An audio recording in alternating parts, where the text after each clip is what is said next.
আমি সজীব ওয়াজেদ জয় বলছি।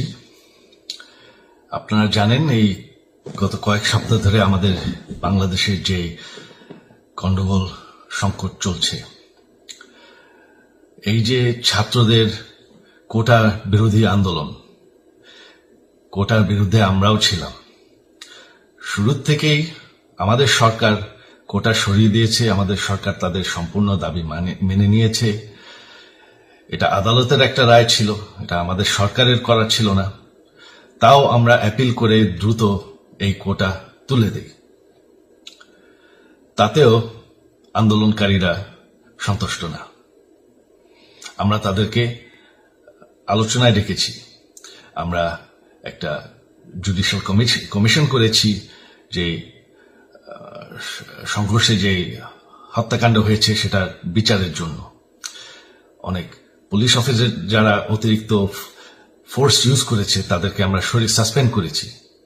তাতেও এই আন্দোলনকারীরা সন্তুষ্ট নয়। আমরা যতই ছাড়, প্রধানমন্ত্রী নিজেই তাদেরকে ডেকেছেন যে আসেন আমরা আলোচনায় বসি, তাতেও তারা সন্তুষ্ট না। আমরা যতই ছাড় দিতে থাকি, যতই তাদের দাবি মেনে নিতে থাকি, তারা কিছুতেই সন্তুষ্ট না, তারা খালি দাবি বাড়িয়ে যাচ্ছে।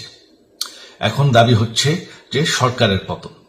তবে সরকারের পতন হওয়ার পর কি হবে, কি হবে এটা কেউ ভেবেছে? আমরা বাংলাদেশে গণতন্ত্র রক্ষা করে রাখতে চাই। সরকার পতন করে নতুন সরকার আসার সাংবিধানিক অনুযায়ী শুধুমাত্র একটি উপায় আছে, সেটা হচ্ছে নির্বাচন। আমাদের সুপ্রিম কোর্ট রায় দিয়েছে যে কোনো অনির্বাচিত সরকার 1 মিনিটের জন্য ক্ষমতা নিতে পারবে না। তো তাদের এই নির্বাচনের দাবিও যদি আমরা মেনে নেই, তো তারা তো এই পর্যন্ত কোনো দাবি, আমরা যত দাবিতেই রাজি হয়েছি তারা তাদের দাবি বেরিয়ে যাচ্ছে।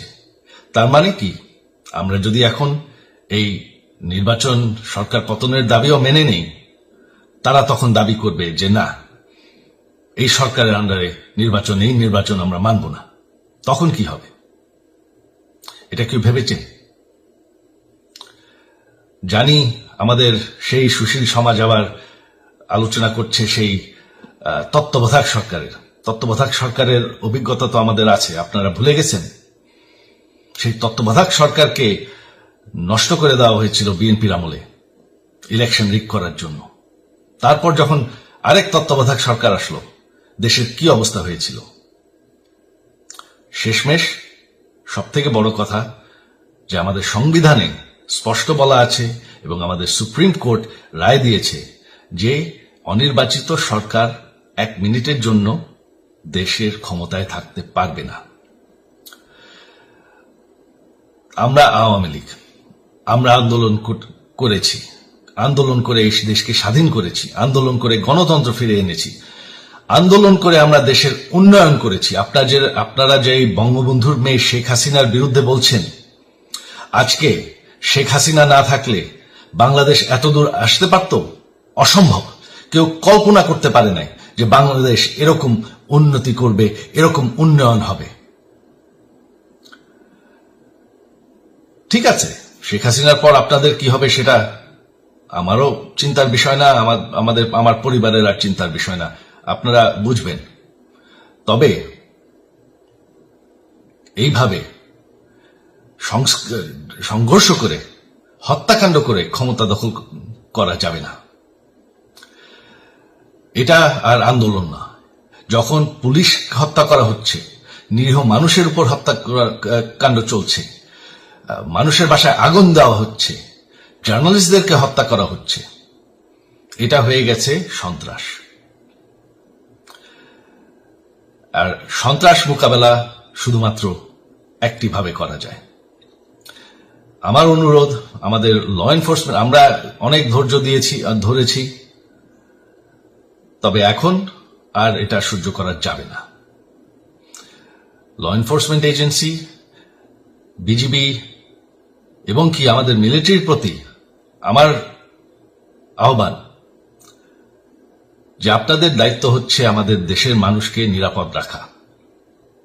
এবং আমাদের দেশকে নিরাপদ রাখা, আমাদের দেশের সংবিধানকে নিরাপদ রাখা, সংবিধানকে রক্ষা করা।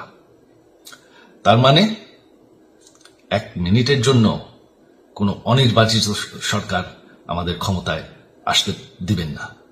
এটা হচ্ছে আপনাদের দায়িত্ব, কারণ সেইটা হলে আমরা আবার পাকিস্তানের মতন হয়ে যাব। আমাদের এই যে 15 বছরের উন্নয়ন সব শেষ হয়ে যাবে। বাংলাদেশ এর থেকে আর কোনোদিন ফিরে আসবে না। আমিও সেটা চাই না, আপনারাও সেটা চান না। আমি সজীব ওয়াজের জয় যতদিন আমার পক্ষে সম্ভব আমি সেটা হতে দেব না। জয় বাংলা, জয় বঙ্গবন্ধু।